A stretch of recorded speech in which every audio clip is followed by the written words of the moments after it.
NDA बहुत सालों से गठबंधन है, लेकिन इस बार एक नया गठबंधन बना है, इंडिया अलायंस, लेकिन वो बनने से पहले ही लड़खड़ा गया। आपको इंडिया अलायंस कैसा दिखता है, क्योंकि महाराष्ट्र में एक बड़ी चुनौती है? मैं अपने पार्टी को और अपने अलायंस को देखता हूं। मेरी एक फिलॉसफी ऐसी है जो मैं अक्सर लोगों को बताता हूं कि दो रेशा है, एक आपकी और दूसरे की है।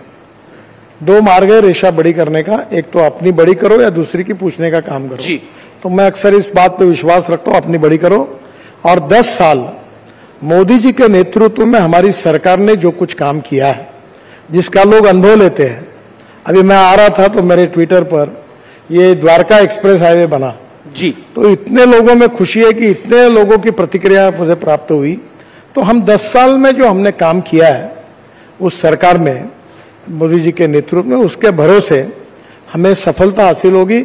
हमें अपने पॉजिटिविटी और अपने काम को लोगों को बताना है, हमको बाकी निगेटिव बातों में जाने की कोई आवश्यकता ही नहीं है। एक और सवाल है, मराठा समुदाय को 10% अलग से आरक्षण देने की बात है, उस विषय को लेकर पॉलिटिक्स भी हो रही है, लेकिन एक सोशल डिमांड भी है, उसको आप कैसे देखते हैं? क्या ये मुद्दा भारतीय जनता पार्टी के लिए, आपके गठबंधन के लिए महाराष्ट्र में एक बड़ा पॉलिटिकल चैलेंज होगा इससे निपटना? नहीं, मुख्यमंत्री जी ने ऑलरेडी उनसे बातचीत करते हुए इसका समाधान ढूंढा, अब ये विषय नहीं रहा है। आप कह रहे हैं ये विषय नहीं है अब, लेकिन चुनावी बॉन्ड तो विषय है, उसको लेकर बहुत सारे सवाल जवाब हो रहे हैं। राहुल जी ने तो कह दिया ये बीजेपी का सबसे बड़ा चुनावी घोटाला है। मुझे लगता है कि अभी भी सुप्रीम कोर्ट में चर्चा हो रही है। सुप्रीम कोर्ट में जब ये मैटर सब जुडिस है तो उसके ऊपर कोई टिप्पणी करना कंटेम्प्ट ऑफ कोर्ट होगा। आप भी मत करिए, मैं भी नहीं करता। नहीं, मैं उसके ऊपर ज्यादा बोलना उचित नहीं होगा। नहीं, इसमें एक इत्तेफाक भी है कि अधिकतर जो बीजेपी को चंदा मिला है उन पे इंफ्रास्ट्रक्चर कंपनियां काफी सारी। अब ये इत्तेफाक है। एक बात मैं आपको बता सकता हूं जी कि मैं 10 साल में 50 लाख करोड़ रुपए के काम अवार्ड कर चुका हूं।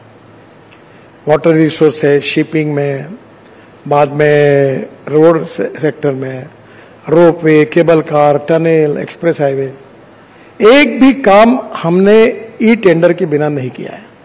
और मैं आपके सामने नम्रतापूर्वक आह्वान करता हूं कि एक भी आदमी ऐसा होगा, आपको कानून में भी बताएगा कि काम के लिए हमको पैसे देने पड़ेंगे, तो मुझे आप बोलो, वो सजा मैं स्वीकारने के लिए तैयार हूं।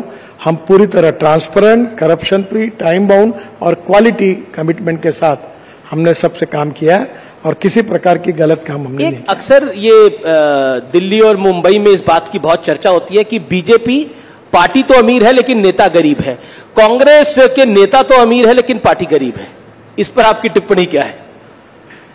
मुझे लगता है कि देखो, कौन व्यक्ति अपने जीवन में जी कितना धनवान है ये उसके साथ जुड़ा हुआ सवाल है।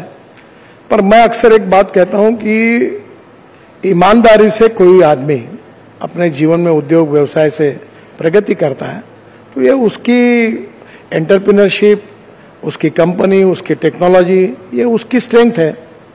और ऐसे एंटरप्रेन्योर देश में बढ़ेंगे तो देश का विकास होगा।